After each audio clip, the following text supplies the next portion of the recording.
De la Grande Guerre, on retient presque toujours le sacrifice des poilus, mais on parle beaucoup moins des hommes et dans notre cas ici, des femmes de l'ombre. Pendant la Grande Guerre, Louise de Béthigny va devenir la plus redoutable espionne du conflit, surnommée par les Anglais la reine des espionnes et par les Français après la guerre la Jeanne d'Arc du Nord.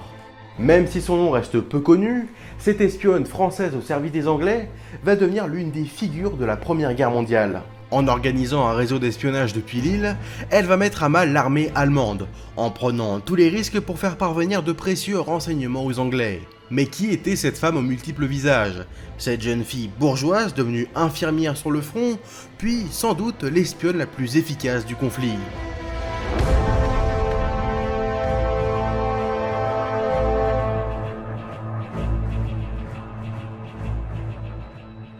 C'est dans une famille bourgeoise d'origine belge devenue française au cours du 19e siècle que naît Louise de Béthigny, le 15 juillet 1880. Elle passe une enfance relativement banale pour une jeune fille bourgeoise de cette époque, où la religion est une partie très importante de son éducation.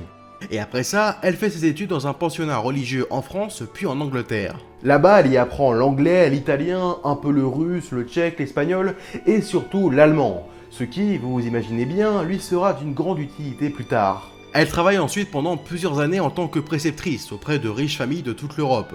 Elle se verra même proposer un poste auprès de la famille impériale austro-hongroise, pour devenir la préceptrice des enfants d'un certain François Ferdinand. Étant polyglotte, Louise de Béthigny voyage aux quatre coins de l'Europe, et est loin de ses futurs actes héroïques. Et pourtant, la guerre n'a jamais été aussi proche. Et oui, bon, vous avez lu le titre et vous avez écouté l'intro, on est maintenant en 1914, et l'Europe s'embrase. Des tensions s'accumulent en Europe depuis de nombreuses années.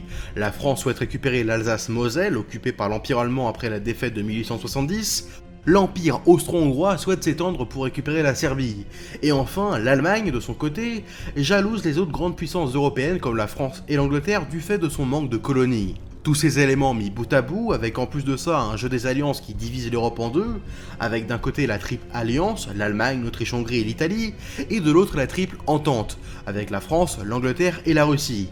Tout ça fait de l'Europe de 1914 une véritable poudrière.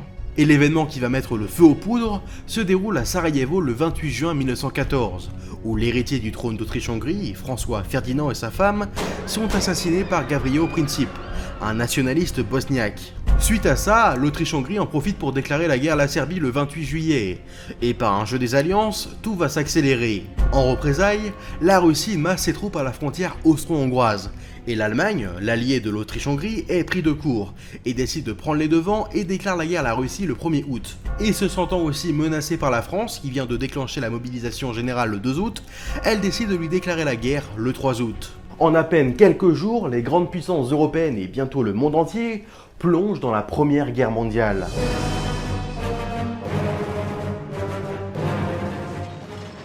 Lorsque la guerre éclate, Béthigny, maintenant âgée de 34 ans, rentre dans le nord de la France auprès de sa sœur, et lorsque l'Allemagne envahit la France puis occupe l'île, elle s'engage spontanément en tant qu'infirmière, et soigne aussi bien les soldats alliés qu'allemands.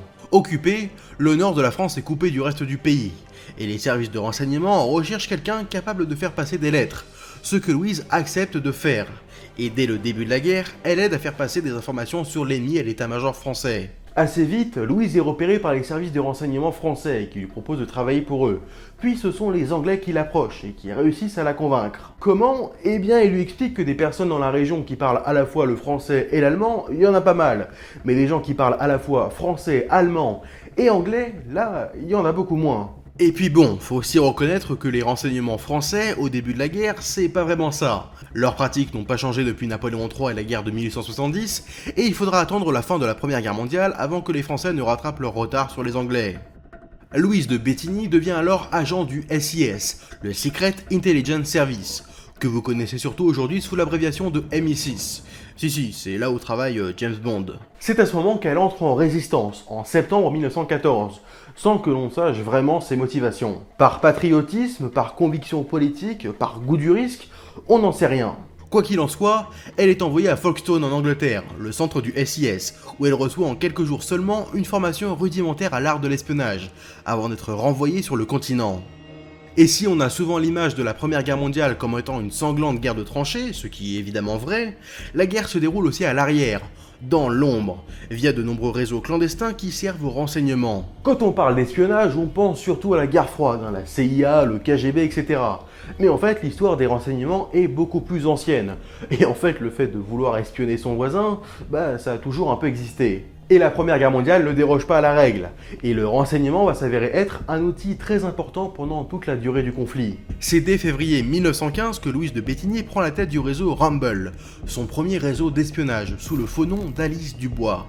Très vite, elle se révèle être une espionne redoutable, qui va en seulement quelques semaines réussir à constituer et à coordonner un réseau comprenant 80 personnes, et centralise depuis Lille d'importantes informations sur l'armée allemande. Excellente organisatrice, ne négligeant aucun détail, elle aide à faire passer la frontière aux soldats ou à tous ceux qui souhaitent s'engager, et transporte aussi des lettres qu'elle recopie parfois sous sa robe, avec dedans des positions ennemies, des ordres qu'elle a réussi à intercepter, ou bien le contenu de trains de marchandises.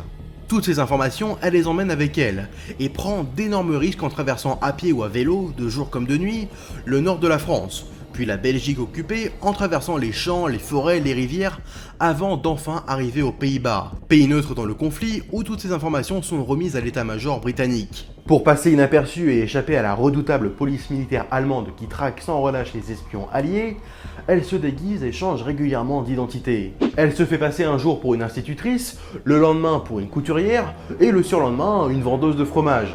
Elle cache ses messages dans sa chevalière, dans ses talons, dans le manche de son parapluie, ou bien dans une tablette de chocolat. Et c'est comme ça qu'elle remonte, non sans mal, tous les territoires occupés par l'Allemagne, avant de rejoindre les Pays-Bas, où ces informations sont ensuite transmises à l'oncle Édouard, le nom de code de son contact anglais qui transmet ensuite ces informations à Folkestone. Pour accomplir tout cela, elle n'est évidemment pas seule, et c'est avec l'aide de son réseau et l'une de ses plus fidèles partenaires, Léonie Van Hout, qui n'a que 19 ans lorsqu'elle entre en résistance, ensemble elles permettent aux alliés de bombarder des batteries et des dépôts de munitions ennemis au cours de l'été 1915. Alice Dubois et Charlotte Lameron, le faux nom de Léonie, prennent part à des missions de plus en plus dangereuses, mais leur sang-froid, leur intelligence et parfois aussi leur culot font qu'elles transmettent aux états-majors alliés de précieux renseignements.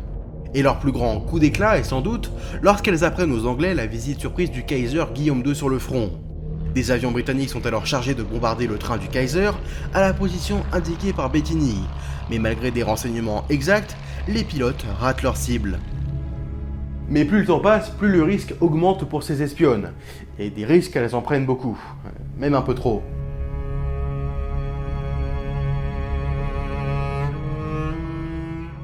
À la fin de l'été 1915, Louise de Béthigny et les membres du réseau Rumble sont activement recherchés. La police militaire allemande traque, interroge, espionne, perquisitionne sans relâche à Lille et réussit à infiltrer les rangs du réseau de Béthigny. Même si ces derniers la redoutent, les Allemands n'hésitent pas à comparer son travail à ce que pourrait faire un corps d'armée tout entier, tant il est impressionnant. Cependant, la fin va vite arriver. Seulement 9 mois après leur début dans l'espionnage, le 24 septembre 1915, son amie Léonie est piégée à Bruxelles et arrêtée. Des traîtres se trouvaient bien au sein de leur réseau. L'arrestation de son amie la met évidemment sur ses gardes, et le 20 octobre, alors qu'elle prend le train pour Bruxelles, elle panique, en voyant l'Allemand chargé de vérifier ses papiers prendre beaucoup plus de temps qu'avec les autres passagers. Elle a alors un bout de papier contenant des informations pour les Anglais, plié et caché dans sa chevalière. Mais prise de panique, elle profite d'un court instant où l'Allemand qui la fouille a le dos tourné pour sortir ce bout de papier et l'avaler discrètement. Mais manque de chance, un autre soldat allemand la voit avaler son papier au travers de la vitre du train. Il donne l'alerte, et Louise est arrêtée. Elle, Léonie et d'autres de ses complices sont jugés, et Louise et Léonie sont toutes les deux condamnées à mort.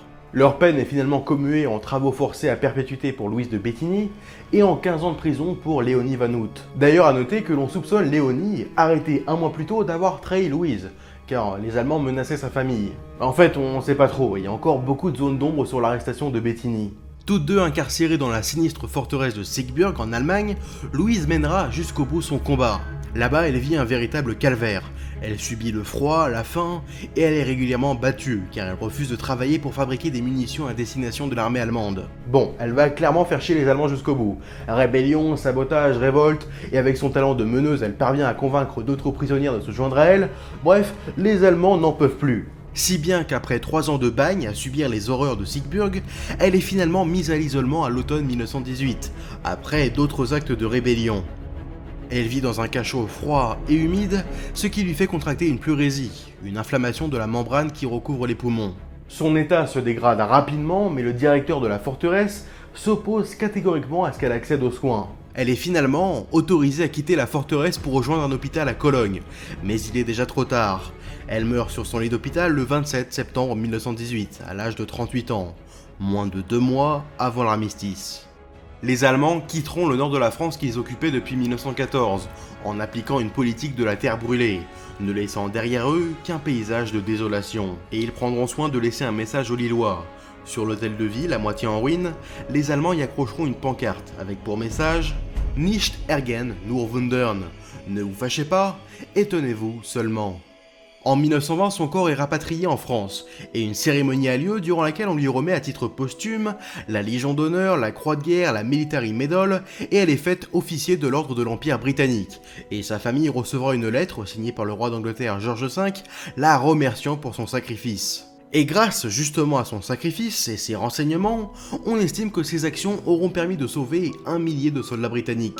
Et l'évêque de Lille ira jusqu'à la surnommer la Jeanne d'Arc du Nord, ce qui est assez ironique puisqu'elle travaillait pour les Anglais. Léonie sera quant à elle libérée à la fin de la guerre et reprendra une vie normale en ouvrant une boutique de porcelaine à Roubaix. Louise de Bettigny fut l'une des grandes héroïnes de la Première Guerre mondiale, ainsi qu'une figure de l'espionnage moderne, au même titre qu'un certain Laurence d'Arabie, qui a eu le droit à son épisode il y a quelques mois. C'est en effet à l'issue de ce conflit qu'émerge véritablement ce qui deviendra les services de renseignement tels que nous les connaissons aujourd'hui, et qui joueront un rôle décisif lors de la Deuxième Guerre mondiale.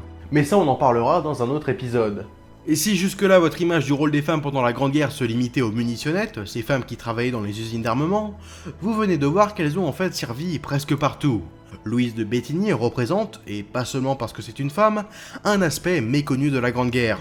Car si les exploits de la résistance sont largement célébrés lors des commémorations de la Deuxième Guerre mondiale, les résistants de 14-18, eux, sont pour beaucoup tombés dans l'oubli. Et pourtant, ces hommes, ces femmes et parfois ces adolescents qui ont agi en secret, loin de la boue des tranchées, ont joué un rôle décisif dans le conflit. On peut citer Léon Trullin, ce jeune espion belge, exécuté par les Allemands le 8 novembre 1915 à seulement 18 ans, ou bien Marcel Gotti, 15 ans, envoyé au bagne.